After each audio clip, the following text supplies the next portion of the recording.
It could take years to confirm what led to the collapse of the condo building in Surfside, Florida, as the search for victims reaches day 15. The investigation could lead to recommendations for building code improvements, as many condo owners are left worried it could happen to them. Tony Gioventu, Executive Director of the Condominium Homeowners Association, joins us this morning. Tony, thanks for joining us. Good morning, Carrie. So I understand that you actually have been getting a lot of inquiries from local condo owners or local stratas that do have questions. They want to know a little bit more about what the accountability is. Tell us about that. Well, I think the biggest concern is in relationship to older buildings that are 20 years and older, and they're starting to see some of the maintenance requirements increase substantially. And they're probably quite concerned about, are our buildings safe? Are our buildings structurally safe? Do we have the same types of concerns that might arise with respects to Florida? And, when you consider the number of buildings across North America and that this has occurred in Florida really as a one-off, I think the public really have no real concern. They think they can sit quiet with a good measure of safety within their homes. Yeah, and we're in this situation where for a while now we've been this competitive market where people feel pressure to make a purchase and go into a deal subject free. How important is getting a home inspection?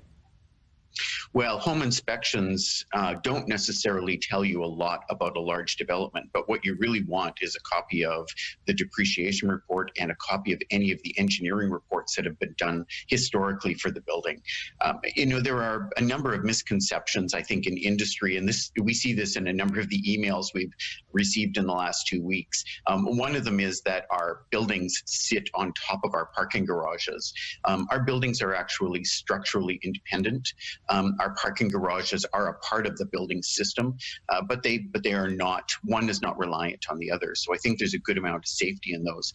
But the real question as a buyer, are you really aware of what's coming in the next 5 or 10 years, and are you prepared for a major special levy that could be $100,000 or $200,000 for major upgrades?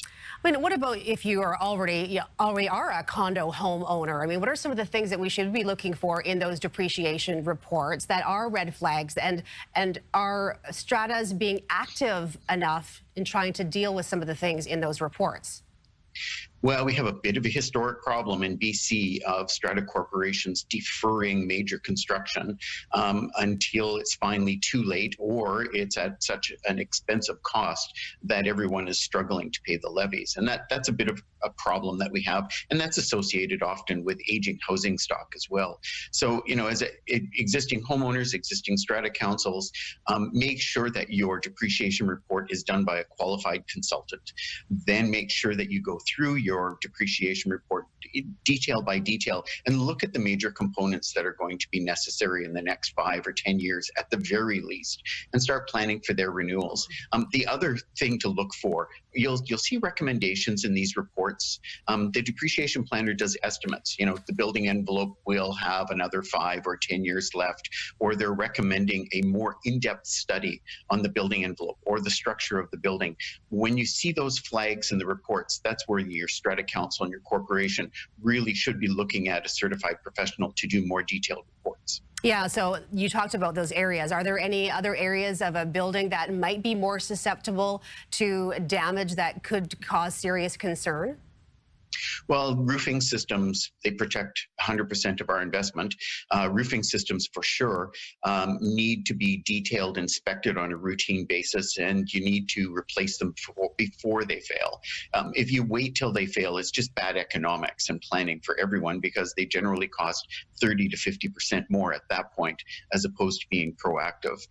But, the water systems, the life safety systems, like the sprinkler systems, elevators, electrical system upgrades, all of these components are, they're integral to the good performance of a building system and to protecting your investment.